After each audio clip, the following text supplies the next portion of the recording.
Hello, podcast fam. I am thrilled to share some exciting news. My book, So Grow Lead, is officially live on Amazon. This book is more than just my story of starting a nonprofit and building a peanut butter factory in Malawi. So trust me, the ups and downs of that journey are worth the read. It's also packed with practical strategies to help nonprofit leaders like you tackle challenges with clarity, courage, and a whole lot of heart.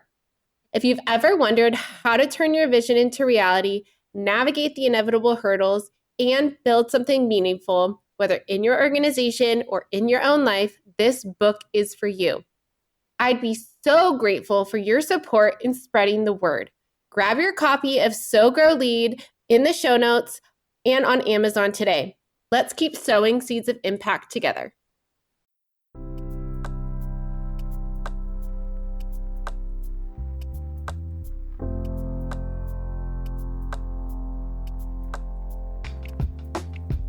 Are you a nonprofit professional who's feeling overwhelmed and burnt out?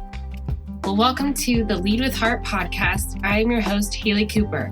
On this podcast, we will share stories of leadership, courage, and empathy that'll help you learn to take care of yourself, your staff, organization, and community. You will hear from nonprofit leaders who have been in your shoes and have learned best practices to raise more revenue and make a greater impact. Let's thrive together. Hello, everyone. Welcome back to the Lead with Heart podcast. I am very excited to have Shannon Bowen on the podcast today. She is a nonprofit leader, fundraiser, career advancement coach, and staff retention and salary negotiation expert. Shannon helps nonprofit leaders do the right thing and get paid more. Currently, she is the Chief Advancement Officer for Pacific Northwest Research Institute, is the CEO of Monsoon Leadership Coaching and Training, and is the co-president-elect for the Association of Fundraising Professionals Advancement Northwest Board of Directors in Seattle. Well, welcome, Shannon, to the Lead with Heart podcast. I am very excited to jump into this conversation. This is something new that I've had on the podcast, but I think that we are going to bring a lot of insight. I'm just going to ask questions to our listeners about getting paid more and the mindset behind asking for more. So before we dive right in, I would love to ask you a little bit more about your background in nonprofits and what led you to create this framework. Yeah, so I have been doing development and communications for 18 years in nonprofits. And really, I just started to see this opportunity to increase my salary. And so I made a few career power moves that increased my salary over $85K over 4 years. And I actually became a chief before I was 40. And my friends were like, how'd you do that? And I was like, well, I'm going to teach you how to do it. I'm going to teach you how to negotiate your salary and how to shine in interviews and how to become that top candidate in the process. And I was helping my friends bring in 30, 40K more in their salaries. And they're like, you've got to start a business teaching other people that. And so now I'm here helping people shift their mindset, really own their number and feel confident asking for what they're worth. Yeah, I love that. And if most of the people that listen to this podcast are nonprofit leaders, have been in the nonprofit sector, and the number one thing that I always hear, and I even heard it last night at a board retreat, is you don't get into nonprofits to make money. You do it because you care. And I think there's such a cringeworthy aspect of that mindset that you don't get paid in nonprofits. And also the amount of times that I've asked when I was a director of development if I was a volunteer or if I was getting paid. So what are some of the sticks you have found around nonprofits leaders getting paid? And I really want to challenge that, because if you go look at the 990s, most CEOs are getting paid really well. They're always getting bonuses. And there's just this idea that it's this very hidden world that only certain people get those salaries, only certain people get those bonuses. But if you start asking, if you start saying, hey, is there an opportunity for a signing bonus? You might get it. The culture is to lowball people in a salary negotiation. The culture is you are sacrificing for the greater good. But there are people at the top who are making great money, and you deserve it too. Even if you're a mid-level manager, you deserve to be paid the top of the range to get every bonus available and every opportunity for those benefits. It shouldn't just be for those few. So I think it really starts with knowing what is available to ask for and shifting your mindset that your talent is just as valuable as someone in corporate tech. So you deserve to be paid well. You deserve to have a nice lifestyle now and to be able to save for retirement. And I really think that we just need to work together as a sector to say, hey, we're worth this amount. Yeah, and I think that's so important. And especially like with nonprofits to live out their mission internally as well. I've worked at Mm-hmm. nonprofits who are raising people out of poverty, but paying minimum wage.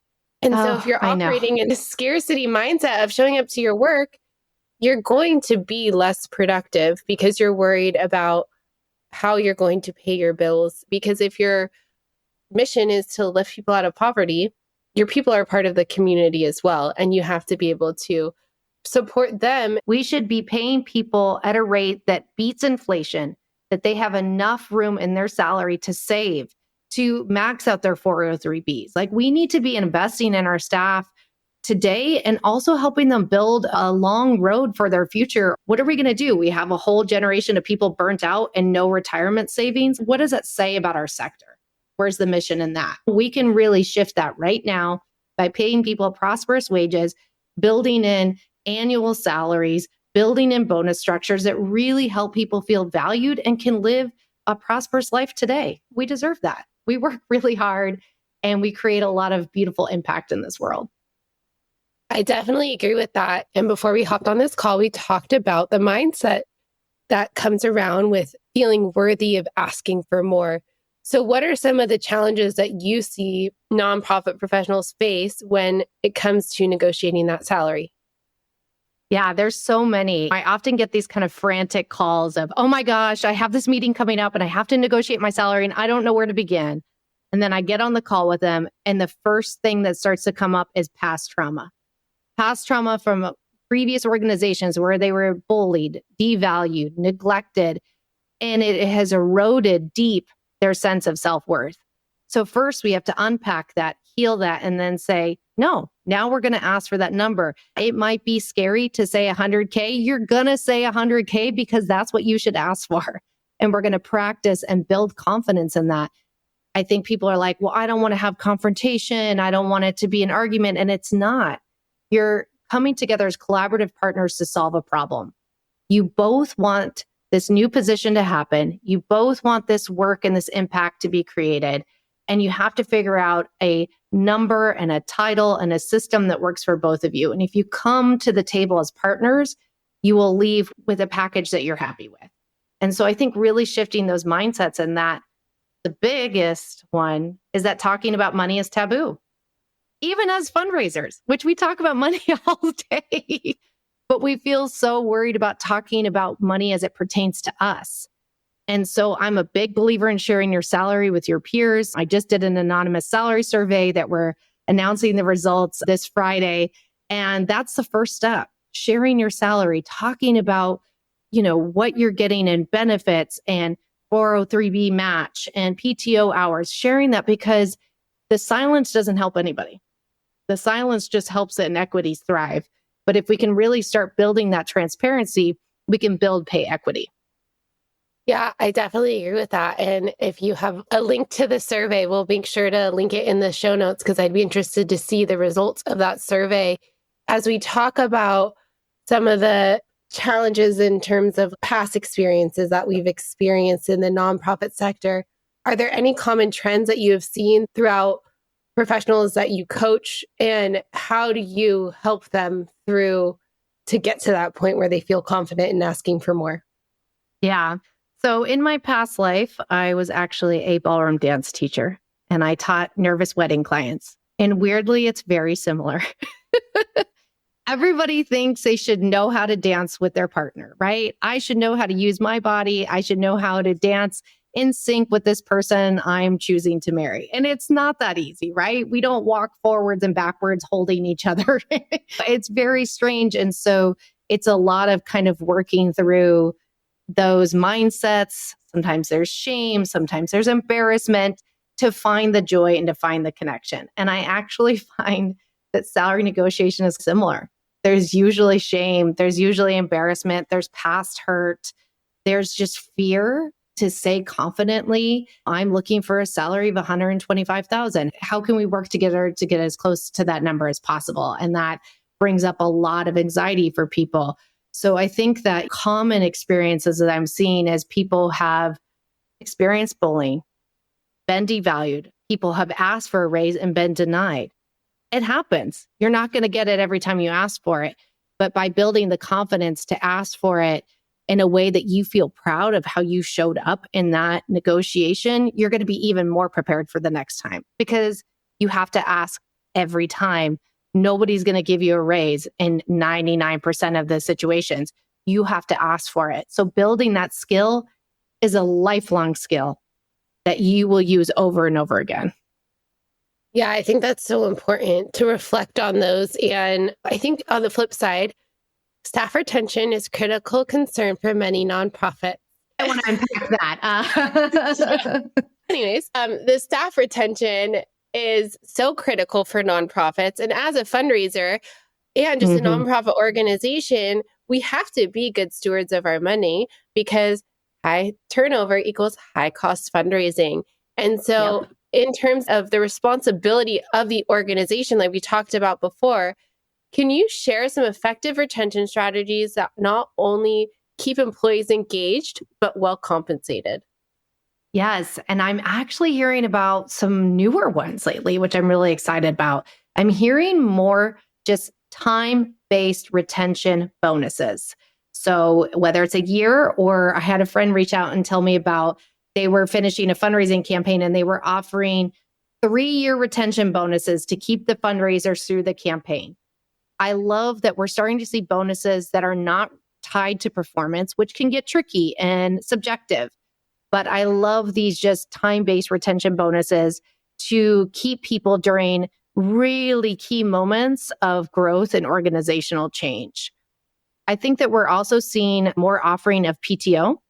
And I love seeing these organizations that are closing for weeks at a time to just give people a break because we all know when we've taken a day off work, but not everybody else has, and then still come back to a million emails. So I love these ideas of collective breaks. I think that's a really strong retention tool. And it's also like a money tool, right? You don't have to use your PTO to get that break. It's already built in. Because I think what people forget about PTO is it is an amount of money. It's actually a liability on an organization's balance sheet. So you can always ask for more PTO because it's actually a dollar amount to the organization. So when I see these breaks, it's also being really smart with their money at the organization, right? And so I think that people are starting to think outside of the box with retention, with compensation. We're going to hire you at $150,000. And we're going to offer you these 3 salary increases over the next 3 years and really lay it out. Because I think that's what's hard is just like you experience. If you come in at the top of the range, you're capped and you don't get any salary increases and you're actually losing money because you're behind inflation, right? But if we really want to invest in people, we say, okay, after you pass your 90 days, we're going to sign this paperwork that says, here's your increases over the next 3 years, just base level. Then you can add merit increases and bonuses on top of that. But I think if people saw that there is growth and opportunity, they would stay. The world is getting more expensive every year, and the younger generations have less generational wealth. So we have to get out there and create it ourselves. And that sometimes takes job hopping.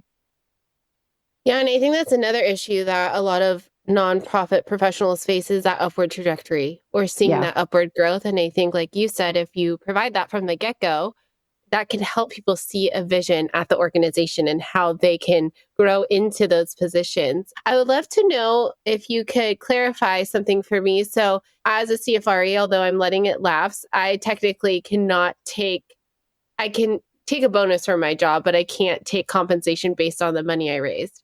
Yeah, that's such a great question. So yeah, ethically in our field of fundraising, we cannot say, okay, if I raise you $100,000, you'll give me 20K back. It can't be tied to that. So performance bonuses, you really have to have it set out that it is ethical and clear and achievable of what is exactly the metric that you're trying to achieve to receive that bonus at that organization.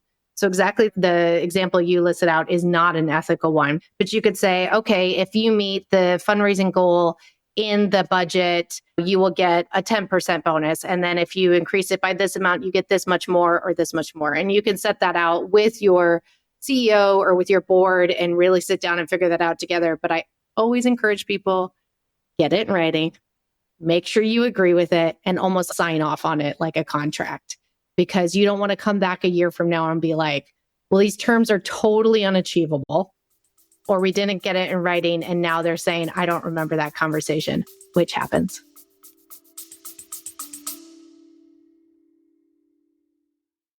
Imagine a fundraising partner that not only helps you raise more money, but also supports you in retaining your donors. A partner that helps you raise funds both online and on location so you can grow your impact faster. That's DonorBox, a comprehensive suite of tools, services, and resources that give fundraisers just like you a custom solution to tackle your unique challenges, helping you achieve the growth and sustainability your organization needs, helping you help others. Visit donorbox.org to learn more. Yeah, that totally makes sense. So let's talk about when when you build up that confidence, you might be sweating a little bit, but you're in that meeting, you're ready to ask for more. How do you coach people to make that ask and the follow-up? Because there has to be some sort of follow-up always, or next steps or whatever. So how do you navigate people in that room? And what are the questions that you guide them to ask? Yes, I love that. So there's really two different scenarios. There's asking for an internal raise and promotion, and then negotiating a new role at a different organization. So we'll take the internal raise and promotion. So my hot take is you should actually start that conversation 1 year in advance. So you're like, okay, I'm a development manager. I want to advance into associate director of individual giving. Letting your boss know, hey, I have ambitions to grow into this. I already see that there's a need for this organization. And if I can come in here, I can help us grow in blah, blah, blah, blah, blah way.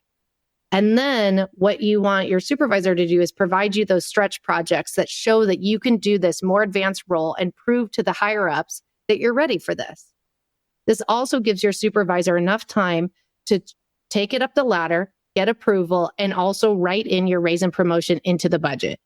So then when you get to your annual review, it's really just a formality because you've actually been partnering with your supervisor the entire year on this raise and promotion. And it really stretches out the conversation so it's not so much pressure and you're really partnering together. And so I love doing that. Now, say you didn't and you're just coming into your annual review and you're like, oh, okay, I'm ready. I want to ask for this. Really practicing. This is why I do coaching. Helps to practice and say, I have been really happy here. I want to stay here. And I'm really feeling my role has advanced into this associate director of individual giving. I have written a sample job description that lays it out. And I feel like fair compensation at this level is actually $125,000. And I'd love to partner with you to figure out how we can get me as close to that number as possible, because I'd really love to stay here and continue to help this organization grow. That's my sample.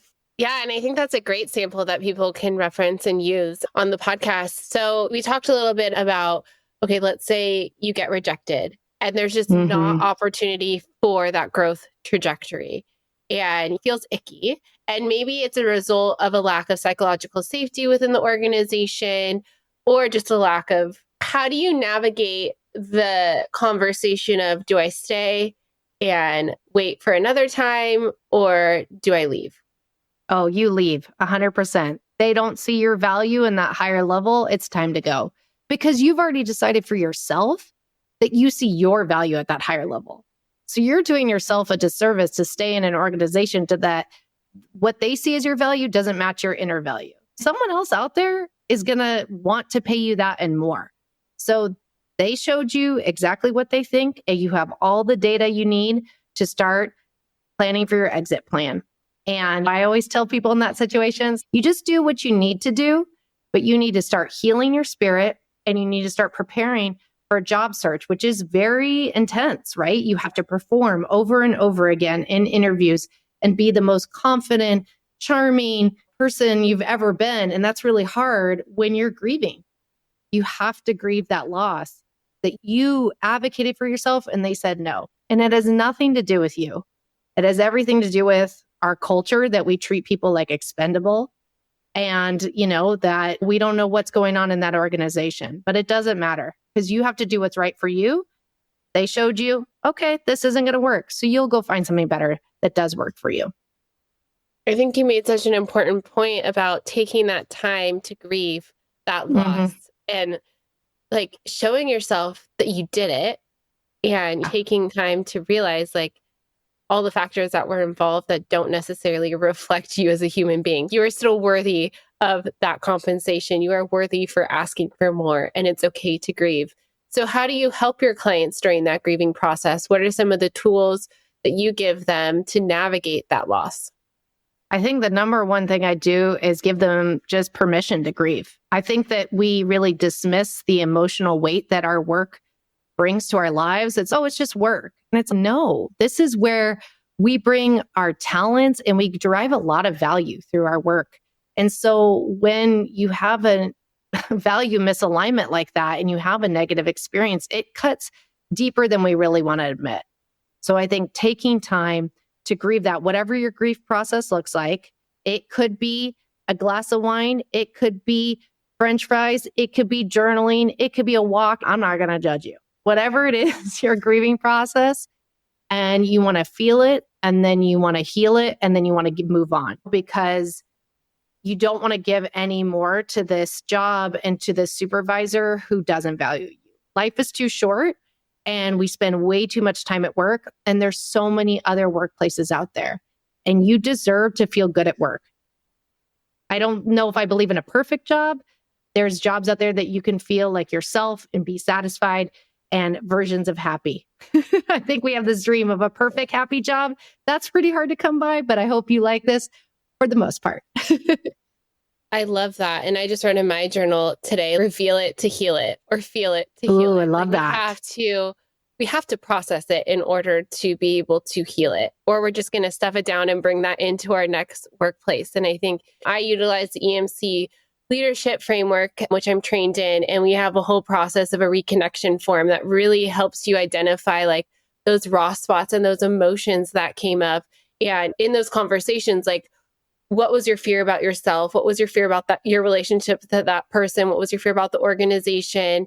And where did you feel it in your body? Can you describe what it looks like? Is it hot? Is it cold? Does it have a temperature? Does it have a texture? And really naming it, because I think we get so stuck in that grief, which is totally normal. But if you name it, you're able to see a better future. I love that. Make those steps to create a better future. I love that. And, recent examples, I had someone call me frantically about a salary negotiation they had coming up. And it was actually for a role that's a VP. And this woman had been a VP in the past, and it was a terrible experience. Just horrible. And so actually just the title was triggering. Even though the new organization was safe, she had wonderful support. This was a tremendous, perfect opportunity for her to step in. Like everything about it felt really good. But because of this horrible experience and the same title, it triggered this like panic response. And so once we uncovered all of that, worked through it, she went into the meeting and she emailed me a couple hours later that they offered her a 40K increase to stay. And she was thrilled to take on this title again and to really reclaim that title for herself. And I really do think that there is money and emotions and self-worth. It's all woven together and scrambled up. And as a society, we just haven't given ourselves enough language and tools to untangle it. And if we don't, then we're holding ourselves back. 40K, that's a life-changing amount of money. And I'm so happy because she deserves it. And I'm so happy she called me that we could get her in the right headspace, that she knew she was worth it. And that's what I love to do. Wow, that just gave me the chills hearing that story. And that's so beautiful that you're able to help her navigate through those challenges. So let's say someone decides to leave their job and they're interviewing based on their experience. How do you help them navigate through that interview process? What questions do you guide them to ask the organization, not only about culture, but about, is there growth opportunity? So what are some of the questions that you guide them to ask? Yeah. So I really advise people when they're getting ready for interviews, of course, you want to practice how you perform in interview questions, but also what questions you want to ask. And I really like to start with, what are your pain points at your current job? So say you are in an overworked culture with a lot of burnout and nobody ever takes vacation. Then I'll say, what a great idea is when you're sitting down in the room or you're sitting on the Zoom call and everybody's coming in, you just say, oh, what was everybody's last vacation? And then you get to hear, oh my God, I just got back from Spain. It was great. And you get that little insight, right, into that culture. Is this a place where it's safe to take a vacation? Is this a place where people feel comfortable to walk away? And thinking about the advancement question, that's such a great one. Another thing you can ask is, how long have you all been here?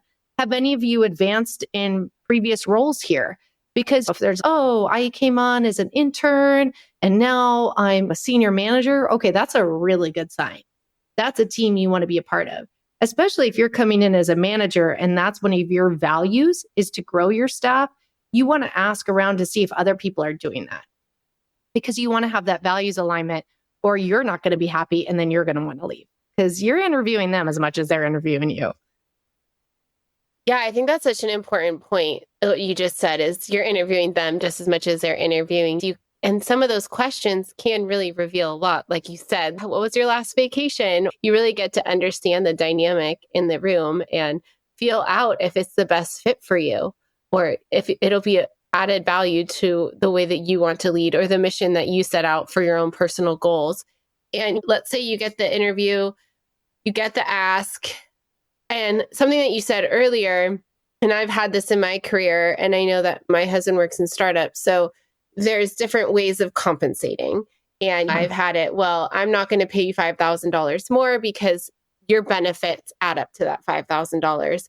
And it's not cash on hand, but it is like healthcare and 403B and all of that. And obviously on my husband's side, he gets equity, but we don't get that in the nonprofit sector. So how do you navigate then if you're hiring somewhere new to navigate that compensation? And what are the other added benefits? I think you mentioned them before, like PTO, healthcare. Are there any other things that you can add to your salary package, for lack of a better term? Yeah. So in my dream job coaching package, where we go through career exploration, interview, salary negotiation, resume and cover letter, the whole gamut, we start with a career exploration survey that I have everybody fill out. And we really dig into weighting those different benefits, right? Because there are times in your life that you just need more money. You want to buy a house, you have to do childcare, you're taking care of an aging parent, or you know what? You're not going to put off taking that trip you've always wanted to take. If this is your year, you need a lot of money, don't worry, we're going to get it. It's okay to say, I need a lot of money this year. But you might also be like, you know what? I really need to get a higher 403B match because I'm behind and I want to catch up. So that might be a priority for you. It might be flexible work environment. It might be like, I literally cannot go back to being in an office every day. I need to be able to negotiate to work from home 3 days a week, or I need to have a different work schedule, or whatever it is, or more PTO. I don't know. My partner's going on sabbatical and I want to be able to take time off during that time with them and enjoy it. Whatever it is that's going on in your life, that you can ask for that. And I think it really is figuring out for yourself. It's hard to get everything right. So what are the most important things? Is it salary right now? Is it PTO, flexible work-life balance, or is it the 403B match? Those are the classic ones. And those are the ones you really want to sit and think about what matters most. Yeah, I think I love that idea of self-reflection and like really getting clear on what matters in the season. And obviously, like you said, it can change, but like what matters to you the most right now? Is there anything else that you would advise someone who's either going after their dream job or about to have that annual review conversation with their boss? Do you have any more advice for them to encourage them to go big? After your dream job, I always tell everybody on my email list constantly and all my coaching clients, be picky, be expensive, be brilliant. Take your time. If you have employment, hey, it sucks, but you can deal with it. You're not fleeing a burning building. You can sit with it a minute. Take your time and be picky and make sure it's really what you want. And then be expensive. Don't ask for less than you really want. And I always tell people, okay, you have your hidden number that is your lowest that you will take. Always ask for 20K more, right? Keep that number hidden, because then if they go, oh, we'll give you 10K less, you're still in that range. Really leaning into what you actually want and what number you actually want. And then preparing for your internal raise and promotion. I want you to feel just like a baller that walked into that boardroom. Like you were prepared. You felt the best you've ever felt. You were so proud of yourself. So whatever happens that's outside of your control, it doesn't matter, because you showed up in a way that you've never showed up before, because that confidence sticks with you. So if they say no and you go into a job search, people are going to feel that confidence, and the energy that you're looking for will come to you. I felt really good in that salary negotiation, and I know what I'm worth, and I'm going to go get it. If people are in the midst of this and they want to reach out to you or follow along with your work and learn more about your coaching, where can they find you? Yeah, so I'm everywhere. I would say a great place to start is monsoonleadership.com/salary. And then you could get my freebie, which is 5 phrases you must say in a salary negotiation to get the most money. And that's a really fun place to start. And then I am always on LinkedIn, dropping hot takes on all things compensation and everything in our field. You can find me as Shannon Bowen there, also Monsoon Leadership there, and then on Instagram on Monsoon Leadership. And we're also a little bit on YouTube and Pinterest, but mostly on LinkedIn and Instagram. Well, thank you so much, Shannon, for this conversation. I think it's added a lot of value to me, and I've learned about salary negotiation, but also our listeners. So I'm just so grateful for you. I'm so happy that you're bringing heart into our work and emotion into our work, because it's all intertwined. And I just appreciate you bringing this all together. And I'm so happy to be here. If you have valued these stories or learned something from what you've heard, please share this podcast episode or follow me on LinkedIn. Thank you so much for your support, and together we can build a better community and world.